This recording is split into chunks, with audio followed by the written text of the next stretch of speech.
L'islam a-t-il vraiment commencé avec le prophète Mohammed, que la paix et bénédiction soient sur lui, et la révélation du Coran?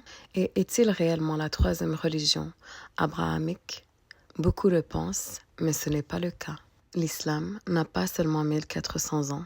En réalité, il remonte au tout premier être humain, Adam, que la paix et bénédiction soient sur lui, qui a été choisi comme le premier représentant de Dieu sur terre. Après lui, des dizaines de prophètes ont été envoyés pour transmettre un seul et même message, n'adorer qu'un Dieu unique, sans jamais lui associer de partenaire. On entend souvent, d'abord est venu le judaïsme, puis le christianisme, et enfin l'islam.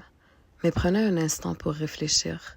Quelle était la foi d'Abraham, celui qu'on appelle l'ami proche de Dieu, dans plusieurs écritures dites saintes? Le Coran est clair à ce sujet. Abraham n'était ni juif ni chrétien, mais il était soumis à Dieu. Il était musulman.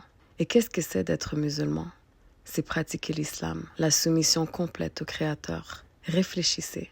Abraham, Moïse, David, Jésus, Mohammed et bien d'autres prophètes, paix et bénédiction soient sur eux tous, ont transmis le même message d'unicité.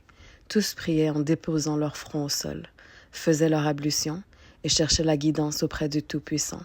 Chacun d'entre eux incarnait la vérité et était la voie vers Dieu. Alors si l'islam est la soumission à Dieu, ne serait-il pas en réalité le tout premier et le seul chemin depuis le début de l'humanité?